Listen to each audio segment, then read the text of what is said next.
Okay, let's talk a little bit about left hand and right hand. So, one of the things that makes guitar a little bit tricky compared to, like, say, the piano is the left hand and the right hand have totally different functions.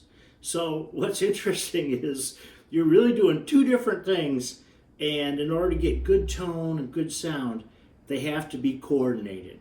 But they're kind of different things totally altogether. I mean, the left hand is doing the fretting and the notes up here on the strings. The right hand is doing the some kind of bringing the sound out of the guitar by striking the strings one way or the other. So really two totally separate functions. So I'll make a little videos, separate videos so you kind of get to see a little bit. But let's start with what the left hand is doing.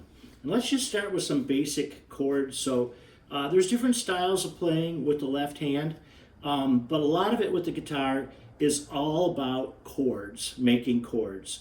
That's kind of like the basics. So we're going to start with the most simple left hand and right hand function. The right hand, I'm going to use a simple pick. I'm just going to strum. We'll get to more detail on that later.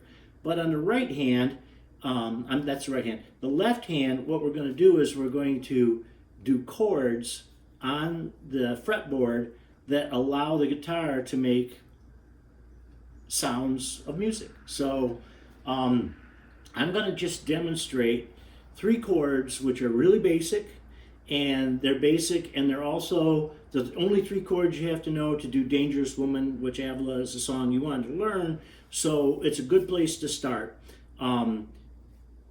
You could spend a lifetime working on the left hand chords and finger positions and fretting and all that kind of stuff. And there's some really quirky little details, some of which I do, some of which I don't. And then the right hand, again, there's multiple different styles you can do. But let me just show you the basics. So we're going to do three chords. There's going to be a C major chord. So a C major, if you remember your music theory, is a C. The third is the major third is an E note, and then the major fifth is the G note. So C, E, G, that's a C major chord. And there's a couple of different ways, there's multiple ways of playing it on this, but the most simple way is to put your index finger on the second string, first fret. So right here, I'm holding that down. See that? And I'm going to reach my middle finger up to the second fret, fourth string, so the D string. So this is the B string. I'm going B, half, okay, each one of these frets is a half a step. So I'm going from B to C, and down here I'm going from D, two half steps, which is one full step, goes from D to E. That's my E major. And then up here, the fifth string is going to go up to, on the fifth string, we're going to play the third fret, and I'm going to use my ring finger to do that. So basically I've got these three like this. One on the first fret, second string, middle finger on the fourth string, second fret, and then the ring finger on the fifth string, 1, 2, third fret. Now when I say the fret, what I'm doing is I can play it anywhere in between here, but the object is to hold it down so that the note, basically the string vibrates from here all the way down to the bottom down here, and that gives you the note you're looking for. So I've got this on there, that's my C chord, and I'm going to strum from the fifth string down to the first string. That's a C chord. That's one of the most basic chords. The next chord we're going to learn is the G chord. And the G chord is, again, G major chord. So you got the first, the third, and the fifth. So G is the first, G, A, B. So B is the third, major third. G, A, B, C, D. The D note is the fifth of the G major. So we're going to do that. We're going to fret that like this. Start with, there's a couple of different ways of doing this. I'm going to teach you the way that's the most flexible, because when you start moving, you're going to want to do it this way. When you're first starting, you don't want to use your little pinky for stuff. But when you get better, you got to use your pinky for a lot of stuff. And so, time to get him in play. He's got to be a player. Can't be dinking around. He's got to be part of this. So, I'm going to start with the baby finger down on the first string, 3rd fret. That basically takes that from an E to a G note. Okay. Then I'm going to reach up here with my ring finger all the way to the top to the 6th string, again on the 3rd fret. So I've got that, and then I'm going to use this middle finger, excuse my middle finger, I'm going to put that on the 5th string, 2nd fret, and if you look, so basically, can I get little angles in here? So basically, this is what I've got going on here. I've got just those 3 strings pressed down, and I can play all 6 strings now.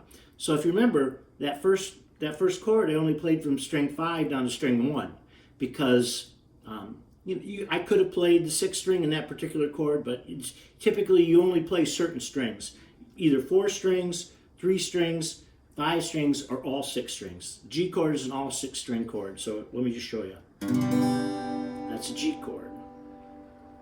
Then I'm going to go to the E minor chord. So minor, E minor means you've got the 1st, the minor 3rd, and the 5th. So for the E minor, we've got E, and then going up to F, G, sharp would be the G sharp would be the major. G natural would be the minor 3rd. So we're going to use a natural G with a true E, and then we're going to on the E, F, G, A, B. We're going to use a B note like this one down here. That'll be the part of our E minor chord. So E minor is a very simple chord. Again, there's couple different ways to play it. People play it like this, people play it like this, even people play it like this. I'm going to show you just the normal way that I would play it.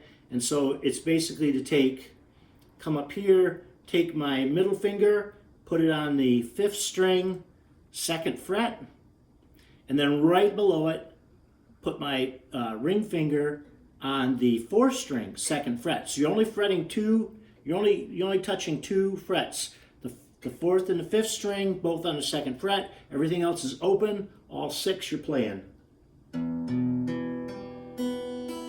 Hear that minorish sound? Now if I'm going to play E major, I'd change that minor sound to a major sound just by putting one more finger in here on the 3rd. I don't want to confuse it too much, but hear the major, minor. Hear the difference? So this Dangerous Woman is basically just 3 chords. C, G, and E minor. So those are good 3 to learn. Now, I am going to give you guys some chord sheets, and I'll email it to you. I'll hand them to you. This is a handy-dandy chord sheet which shows these patterns. It shows these patterns, and if you look at these patterns, let's take a look at our C over here on the far. Looks like it might be backwards on this. So the C, basically the way you look at this C is like this. This is kind of like the guitar. This is basically the same. This is the same as my guitar. The 6th string is on this bottom down here. 2nd string, 3rd string, 4th string, 5th string, 6th string is up at the top. And you can see where you actually put your fingers. And on this one, it's handy dandy because it tells you which finger to use. 1st finger is down here on the 1st fret of the 2nd string. 2nd finger is up here. 3rd finger is up here. It's got a little blackened thing that tells you where the root is. That's the C note. And then I've got some other stuff down here that tells you what all the other notes are relative to the chord. But anyway, this is handy dandy. This is how chords are normally written. So there's your C. Here's the G chord right here. Again, 4th finger there, 2nd finger there, 3rd finger there, 3rd fret. It's the top right here. That's the 6th string. Down here is the 1st string. You can see the chord pattern. And then the E minor is on the 4th page of this mess. fifth page of this mess. Let me get it out here. There it is. E minor looks like this. You're going to see right there, E minor. Again, first string, second string, third string, fourth string, fifth string, sixth string, and then it's got two fingers right there, finger 2 and finger 3. So when they talk about fingers, this is 1, 2, 3, 4, and this is usually your thumb. You can use their thumb. Maybe you might not be able to use your thumb right away, but eventually you might be able to. Not everybody uses it, but it is handy dandy for some chords. I'll show you one, not to confuse the issue, but here's a D chord. Normally you just play the 4 bottom strings, 1, 2, 3, 4. Sounds nice, but if you reach about the top and you grab this note up here and you make this from an E to an F sharp, now it's an F sharp bass on a D chord. Sounds a little bit richer. So sometimes you can do that kind of thing with your thumb. You can use your thumb to do that. But it's not an easy technique or standard. It's way downstream. So I'll send you these chord sheets, but we're just going to learn. We're going to start with 3 basic chords, and you're going to just strum. Don't worry about a lot of fanciness over here. Just what you'll find is the key is going to be getting your fingers set, getting them solid, getting them close enough to the things, and holding it down tight so you get nice crisp sound.